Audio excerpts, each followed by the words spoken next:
what's up everybody, I'm Iamfutureidiot and welcome back to the show. Now this week when I thought about reviewing a game, I thought, I'd jump back to my childhood because everyone likes the nostalgia feels.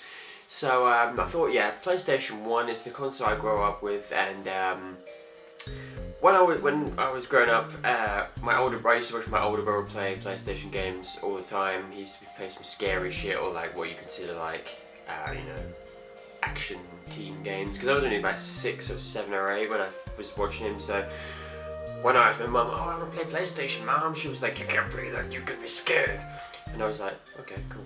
So she picked me up some games, and one of them was Crash Bandicoot 3. And it was probably one of the first platforms I ever played, that aside from Mario and maybe even Sonic. But first, as far as PlayStation was concerned, I fucking loved it. And I thought I'd pick it back up again, and I was doing the capture for it this week, and I just thought this game stands up really well. Even though it's like a child's game, I guess, because I'm in my 20s now, so I should be like, I don't want to play that, man. That's not what I want to play. I want to play some scary shit. I want to play myself some Call of Duty. I don't. I still want to play Crash Bandicoot 3. And now I'm gonna have a look at it.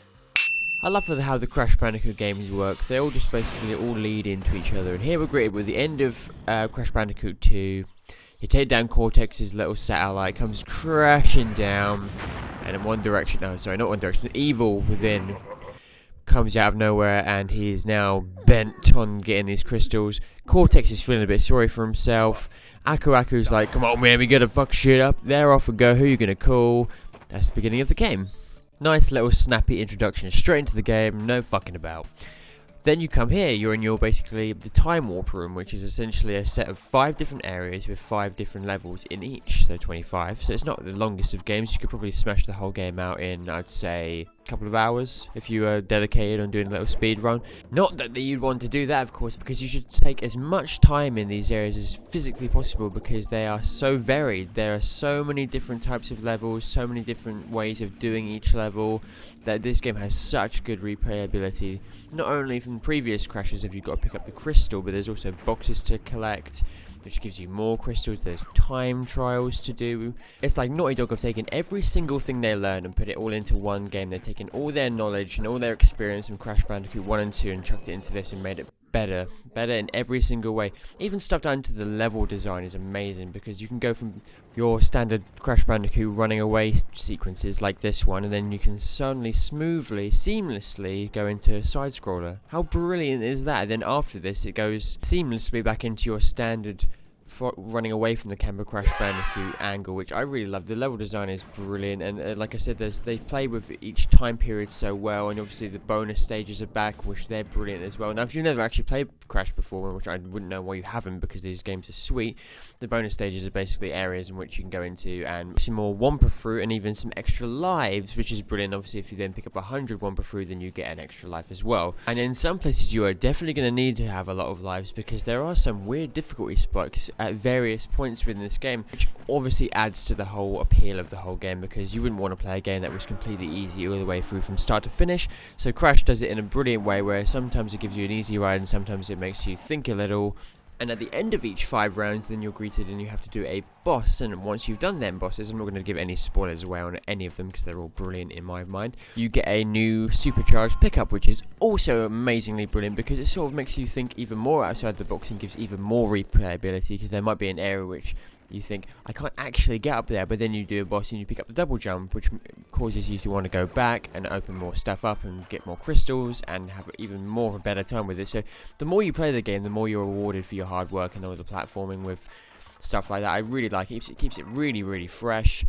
Also, trying to think of bad things to say about this game is really difficult, because this is a game from my childhood. It's kind of like having to pick apart something I grew up with. Now, really, I'm not trying to be a bit soft about this or anything, but I couldn't really think of any down points. I mean, you can save wherever you like now, post Crash Bandicoot 1, there's even more levels, there's awesome bosses. I mean, I guess the only thing I could really say is some of the later levels do become very difficult. For example, you do the pyramid level and then you have to come back later on and do the similar sort of level, but in the dark, because each level has its own day and night mode, which I love as well. But other than that, this game is brilliant. Get through it, pick it up. Like I said, you could probably pick up on eBay for about £4, and you're a fool not to. Game is great. Now for me, that game is sick. great game, rad, like it, it's great. I mean, you can go pick it up on eBay for like £4. That's the best £4 you could ever fucking spend. Right into nostalgia, you know, I feel old now. It came out a really long time ago, and as I said, I'm in my 20s now, so I must have first played that game easily like 12, 13 years ago. I don't know, I don't do maths or review games. Now, if you liked that video, please remember to like and subscribe and share it the fuck about. Tell your dogs and your mums and some dads, maybe your aunties or your neighbours, knock on their door. Excuse me, check this shit out, it's great. I enjoyed making this one as usual, and I enjoyed speaking to you guys as usual, because you guys are rad. Thanks for all the likes and everything. I've been doing a few soppy Facebook posts like thanks for the likes, but really I really appreciate every little like or comment or a share. I really appreciate that, because you guys are awesome. So carry on doing what you're doing, I'll carry on what I'm doing, and then we've got ourselves a sweet deal.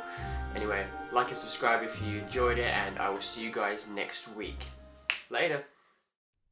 Parlez-vous anglais? On the PlayStation 1, and it was sweet.